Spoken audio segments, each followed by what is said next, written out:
Hi. I want to talk to you about the movie Deadly Illusions because I saw it the other night or something. I'm not sure, but ever since I've seen that movie, I can no longer tell time. Something has switched inside of me, and it's either because this movie is really good or really bad. So let's go over this, shall we? This will be my second viewing of the movie. Let's pull up the movie. Let's talk about it shot for shot. No, just kidding. We're not going to be here for 1 month. I don't know. Where's the right place to put it? I guess here, right? Because I am looking at it. Oh, that looks great. That's a good shot. I can't believe I'm watching this for a second time. Maybe I do like it. Kiss and Tail production. You know what? If I had a production company, same. Also, if you watched this movie alone and you wanted someone to watch it with, you're welcome. Hi. I guess we're besties now. Shanola Hampton is Mary's best friend, I guess, or friend, long-term friend, who also happens to be her therapist in the movie. She's a producer, Greer Grammer, and Shanola Hampton. So, Shanola, thank you. I just noticed, like, I'm so sorry, but like, I just noticed the amount of dust behind my monitor, and it's bothering me. That help? No, it did not. I don't know. I live in the desert, apparently. Whether or not they'll have a roof over their head or a good school to attend, you know nothing about me. I think one of the biggest questions here is like, at what point at what point does the delusion begin? Did Darlene really say that? There's a lot of questions about this movie, what events actually happened and what didn't. And now that I'm rewatching this, I'm feeling that same way about this scene in particular, because where the fuck does Darlene get off? I've known you for like less than a minute. And also, it's almost as if she kind of just went off about things that Mary was already insecure about. Ever since I saw this actor on Friends, and he was named Gavin in that one. I'm Gavin Mitchell, the person who's taken over your job. He's Gavin. People probably would associate him with My Best Friend's Wedding, which, you know, that's you, I guess, but like, I'm not like other people. You weren't gonna tell me about this offer? Let's look at this and see if there's anything we can unpack from this contract. So the offer, after the acclaimed success of the 8 books in the Delirium series, 8 books. Crazy eights. Crazy eights. You can add momentum to enter a new chapter. At the end of the movie, whenever they would flash back to this moment and all the other moments in the gym, suddenly Grace, the character that's about to come in, the nanny that she's about to hire, Grace is inserted in this memory as someone that works at the gym. But as you can see upon watching this the first time, there is no Grace. She isn't here. There's no helper. And it could be argued that, oh, well, this is Mary's perspective. And the point is that she never noticed her to begin with. But somehow that doesn't make sense, because at the end, she did notice her, because whose flashbacks were being presented at the last part, in the climactic part, if not Mary's. And also, she hasn't even started writing yet. So when did the Deadly Illusions begin? And already, even before the scene where Shanola Hampton's character, I'm just gonna keep calling her Shanola Hampton, this outfit with the coat and the, is this a Gucci bag? Because that's noted too in the security camera footage. It's presented here first, pretty early on. That's scary. Not the thought of someone standing there just like kids. Also, Grace coming in is just so ideal. The way she was introduced on like her bike, and the way that she's all dressed up, and her bow. Come on. Reading an actual book. Lord knows we need more of that these days. Okay, I didn't need the drag. It's been a while since I've read a book, and This is nice. I really did need to hear that from fucking Charlotte, of all people. Laddie by Jean Stratton Porter. Oh yes, I read A Girl of the Limberlost. A Girl of the Limberlost, a novel by American writer and naturalist Jean Stratton Porter. The novel's main character, Eleanor Comstock, is an impoverished young woman who lives with her widowed mother, Catherine Comstock, on the edge of the Limberlost. Eleanor faces cold neglect by her mother, a woman who feels ruined by the death of her husband, who drowned in quicksand in the swamp. Catherine blames Eleanor for his death. Very interesting. There's a lot of like talk in this movie about mothers being the main culprit of the movie. It's almost as if this entire movie is surrounded with mommy issues, kind of. Which makes it also a little sick that Charlotte and, I'm sorry, Mary and Grace get into the kind of relationship that they do somewhere in the middle of the movie. Also, Grace's background isn't the best. She her mother was abusive. Oh, there's a girl. Oh my god, look at this. Eleonora, in her first year of high school, Wesley and Margaret, the swamp has sent back the soul of her loved dead and put it into the body of the daughter she resented. Grace is reading the one called Laddie. Let's look up Laddie. A romance forms between Laddie Stanton, the farm boy, and his English neighbor, Pamela Pryor. Their love story is aided by the support of Laddie's younger sister, who he calls Little Sister. Fun. It's the story of two unlikely people going into a romance with one another, which again makes sense for her character and what happens later on in the movie. This ongoing theme of like weird mothers, abusive mothers, is, like I said, going on. It's ongoing within the movie, and it kind of makes you question, because I do not remember, upon the first viewing of this movie, I do not remember any mention of Mary's background. Also, something to be mentioned here is that this author has a reputation for having a love of nature, being called a naturalist, as the Wikipedia put it. Supposedly, I feel like that's something that we can say about Mary as well. Not only is she inspired by this writer, I think, it's also like her house is sort of built in such a way that it allows nature to live within. So it's one of those houses where it's like open closed, and the access between outside and inside is sort of blurred. She can't be real. Honestly, who is? Something I also noticed, you never see the husband's things, even in the closet. She mentioned the kids in the beginning of the movie too. Also, this long shot of her walking about in her house, seemingly looking confused about this part of the house being accessed, like the door being open, walking in there like nothing's wrong, continuing to smoke, and finding Grace changing and just staring at Grace like the creeper that she is. What's that about? What is that? Also, I don't know what this is. Like, this is probably just my own personal taste. I am so annoyed by fade-in or cross-dissolve transitions. I can understand moments in which it makes sense to do that, but stylistically, just as a general choice, I hate it. I think it irritates me so much, the amount that they have of that in this movie. I know that in some way it does serve purpose to the movie, but the fact that the movie irritates me does not help the case of the cross dissolves. If anything, it makes me want to dissolve both of my eyeballs in acid.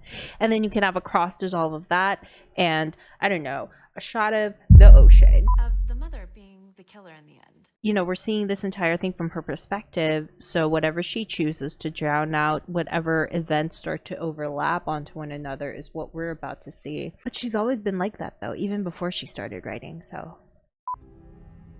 And then she starts thinking about Grace, but Grace in her memory, the biggest distinction between Grace and Margaret is when her hair is in a braid and when it's not. When it's in a braid, she's Grace. When it's not in a braid, then she's Margaret.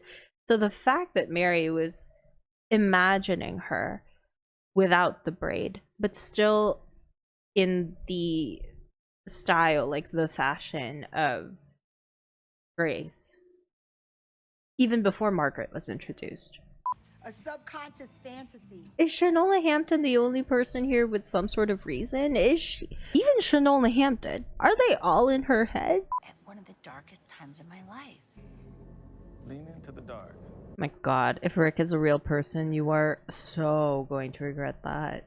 I don't know how I'm going to show this without getting any sort of like demonetization thingy happening, but for the sake, like, I'll risk it because I want to say something. Because first of all, she's feeling things. And then here we see someone's like sucking on her in a motherly, but also not so motherly, on her chesticles. But also, isn't this first shot the brother of Grace when they were growing up? Just stop it, stop. We get it, you're wet, damn. And then when she starts to plot out her book, a lot of the things that have already happened and things that are about to happen present themselves in her storyboard here. Burned by the transaction, drugs in the food. Then we have Shanola Hampton just making sure that things are in order. They're not, because everyone just lives in Mary's world. Like, I don't know. This movie is both incredibly too on the nose, but at the same time, way too confusing to be upfront. And What do you mean? I don't know. Overall, though, I am still confused. Also, she's making all of the weird-ass noises that Mary makes. You fucking blow hot air in Mary's direction, and she will moan in pleasure. Such a weird scene. This is such a weird fucking scene. Grace does kind of dress like... She dresses like a little girl. I always want to get to the other side, but I never know how I'm going to do it. Oh, I brought this poem. I shall walk up and down by each button, hook, and lace. As I wander down the garden paths, my dress is richly figured. It was brought to me this morning by a rider from the Duke. Madam, we regret to inform you that Lord Hartwell died in action Thursday se'nnight. In a month he would have been my husband. In a month here underneath this lime we would have broken the pattern. He for me and I for him. He is colonel, I is lady. In summer and in winter I shall walk up and down the patterned garden paths in my stiff brocaded gown. The squills and daffodils will give place to pillared roses, and to asters and to snow. I shall go up and down in my gown, gorgeously arrayed, boned and stayed. And the softness of my body will be guarded from embrace by each button, hook, and lace. Gavin is not real. And the fact that she read this poem in this wooded area. You remember that wooded area that we found a while back? Where you took me a few years ago. Maybe you'll take me there sometime. And they talked about the wooded area. He was like, oh, you should take me there someday. Even though she said that the area that we discovered a while back, she couldn't have possibly been talking about Grace because she'd only known Grace at this point for maybe 3-ish months. So that doesn't make sense. So she was clearly talking to Tom. Taking over your job. I should stop calling him Gavin. And then Tom, for some reason, was like, oh, maybe you should take me there sometime. Which is strange because it's implying that he'd never been there. But Mary was like, we discovered it together. I'm sorry, I'm going in circles. And also, where is the wedding ring? She keeps referring to him as her husband. But where is the wedding ring? And why are there no portraits of their marriage anywhere in the house? There, like, if I zoom in on this, which you can't see that clearly because I'm trying to avoid schmappy schmite, she's wearing an engagement ring. So I guess if her husband is dead, or her husband isn't real, then I guess it would also be safe to assume that anyone that addresses her husband, anyone that has come in contact with her husband and proves his existence, also isn't real. So that rules out Shanola Hampton, who I am now only ever referring to as Shanola Hampton. She's not real. She was probably a past therapist, and what's her face? Mary stopped seeing her a long time ago, but preserved her in her mind as like the voice of reason. Grace certainly is not real. Grace / Margaret, no. That lawyer ain't real. These cops aren't real. None of this happened. Are the kids real? I don't know if I'll be speaking out of turn here, but there's also something so dangerous about the way that it presents mental illness. Dissociative identity disorder. Kind of the way that Split did it, right? And here, not only did they do that, but they also accomplished making the illness look so cartoonish. There, see, and she has power over these memories to manipulate them and make them look whichever way, because none of them are real. The worst fight of all time. And I've seen some bad fights, trust me. I saw Bye Bust. And this is the climax of the movie, supposedly, is also like Grace having memory gaps, very similar to the supposed condition that Mary is having as diagnosed by Shanola Hampton. She betrayed you. She doesn't love you. Just okay. The reason why this scene looks so comical is because of the lack of lead up to it. Like, if this is anything that resembles her book, if her book is any which way remotely similar to this movie, I do not know how in the world she managed to sell as many copies as she did. Actually, no, thinking about it, maybe the kids don't exist either. Ever get along in this world if it weren't for me? Your game. Well, he doesn't have the same haircut as the one in Mary's.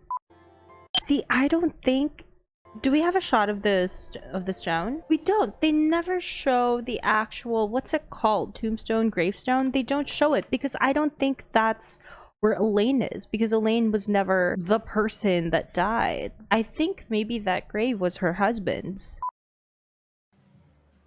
Book 4 has to be my favorite.